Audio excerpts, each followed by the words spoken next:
once again, people. Sitting here, we're going to play a game of Vaxcards with the people who made it. So, quick introduction of yourself and a quick breakdown of Vaxcards before we jump into a tutorial. Alright, my name's Adam. I am a scientist, currently finishing off a PhD, so not quite a doctor yet. But my friend over there, Dan, is a medical doctor, and it's his idea to create a card game which can be used as a tool to educate kids about vaccinations, can be a tool to reward kids for getting vaccinations, so parents can give them the cards, make vaccinations cool and fun. And I suppose our long-term goal, besides making a really cool, fun game for everyone to play, is to take it to third world countries, circulate the game in different languages so people can raise awareness, and also potentially make a digital version as well so it can sort of take off and basically educate everyone about vaccinations and how important they are. So that's the background behind the game. It's been a few years in the making. Very rushed effort to get here at PAX. That's why the cards we're playing with a bit of a throw me together version. But still be able to get a pretty good idea about how the game runs. There's actually 3 different levels of play. We've got the normal level, which we'll run you through now. The more advanced level, which has some additional rules which can be used for those more used to the game and those more affiliated with gaming in general, and also some really basic kid rules, which basically just uses some addition and subtraction, so it can be used sort of as a tool for learning maths and about the game as well. So let's run through it. Awesome. As you can sort of see in the background here, the boys also have a Kickstarter, so quick how can we find the Kickstarter?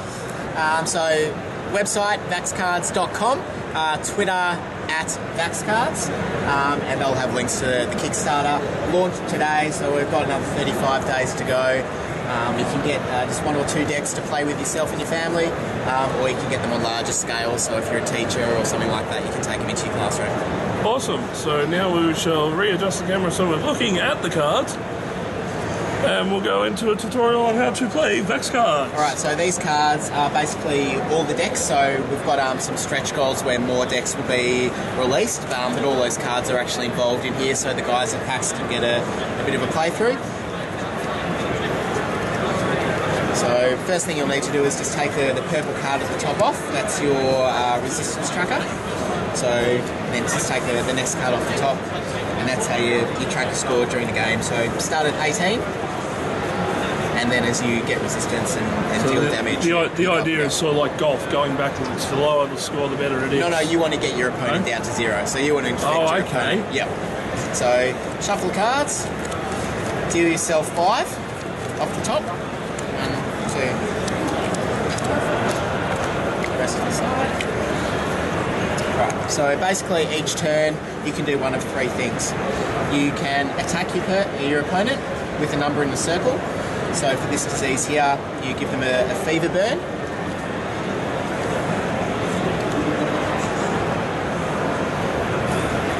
Got that? Yeah. So fever burn will deal 2 damage to your opponent, and they'll go down by 2. You can build your own resistance. So 1, go up. Or you can do the special move down the bottom. And all special moves will change the game in terms of eradicating cards out of the game, so you can't use them anymore, making your opponent do silly things like having to stand up or they can't talk for the rest of the round. And then I can also throw in some challenges like paper, scissors, rock, flip a coin to deal extra damage or potentially hurt yourself as well. So it's sort of a gambling thing to do there. So put that back there, pick up your 5 cards, keep them secret. Pick someone that goes first, so you can have a crack. Alright. So attack, build resistance, or do the special move. I'll start out with a build resistance. So you go up by 2, so maximum at 20 in terms of the resistance. Yep. And then that gets discarded. No, so that stays on the table. Yep.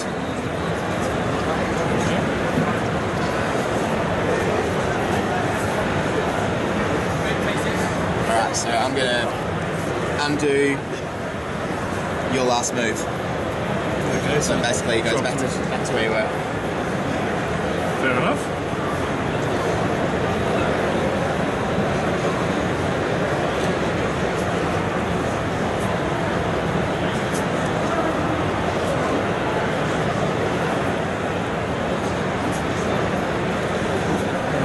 do a special from that one.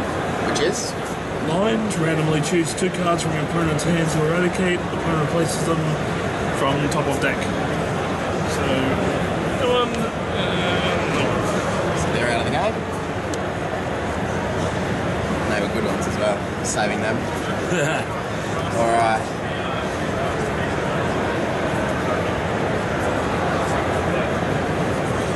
I just attack you for 3. So breath holder. So they'll drop me down to 15. Okay, now I've started white box appearing on the resistance. That's just the basic rules. Oh, okay. So you can have your card off to the side.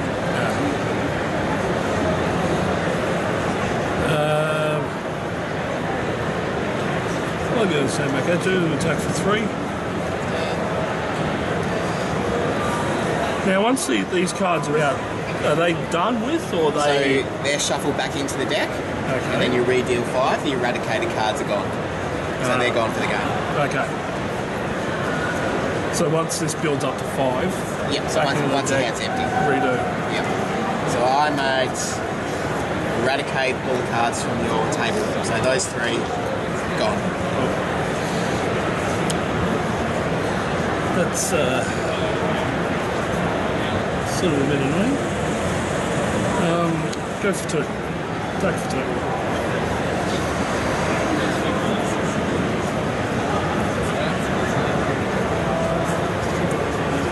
Then back at you, attack for 2.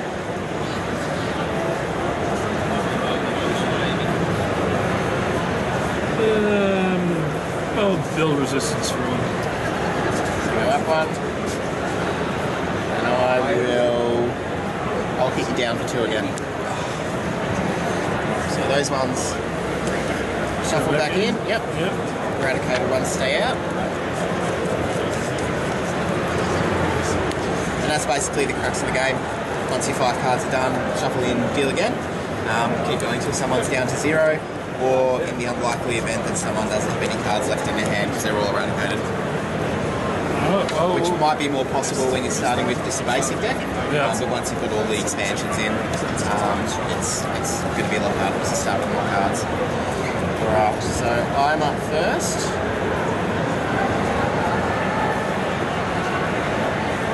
Alright, let's do a fun one. So paper, scissors, rock. If I win, I build 5 resistance. If I lose, you build 2 resistance. And if it's a draw, the card's eradicated.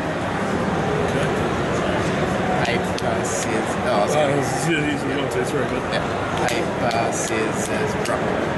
Draw, eradicated.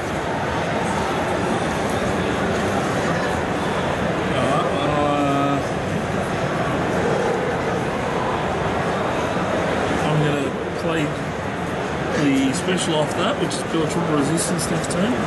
Alright.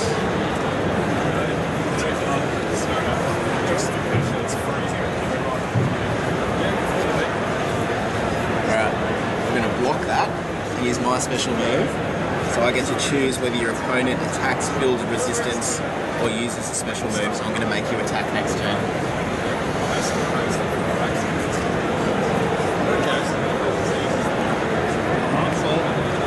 Since I'm going to only attack, I'll attack for 3. That's a 10. So I'm going to build triple resistance next turn. Special move, can only deal damage next turn. Alright, 4. Fair enough.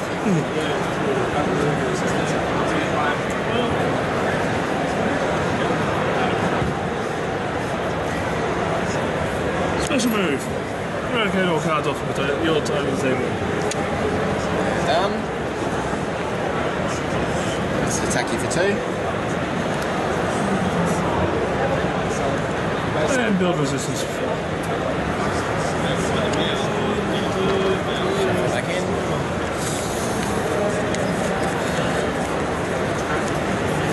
So you think it seems very simplistic when you're playing it, but at the same time you got to really. It's an interesting management game.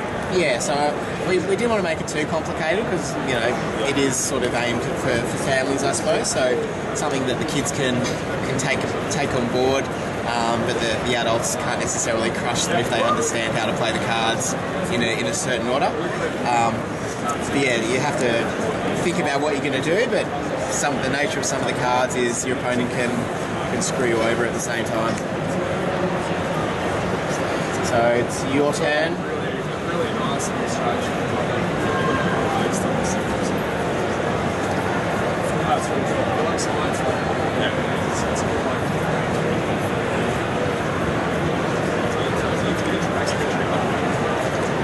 Special move. Quick move scissors again. Is this for damage or resistance? Winners build 5, So losers. So you build 5. 2. So if you win, you build 5. If you lose, I build 2. And then if it's a draw, it's gone. Yep. So same as last. Paper, scissors, rock. Gone. Alright.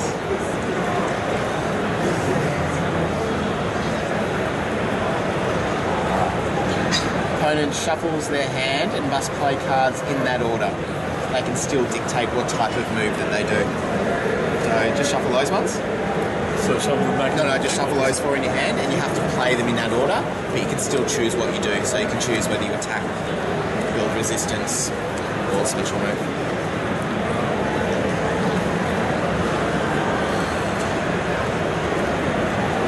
Attack for 2.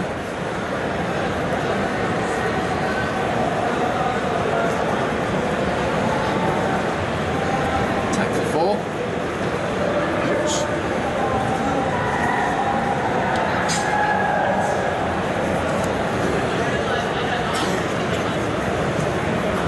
Attack for 4.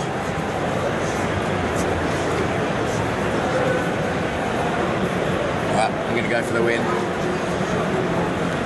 Special move. Look at the top card of your deck. If the damage is an even number, double that damage to your opponent.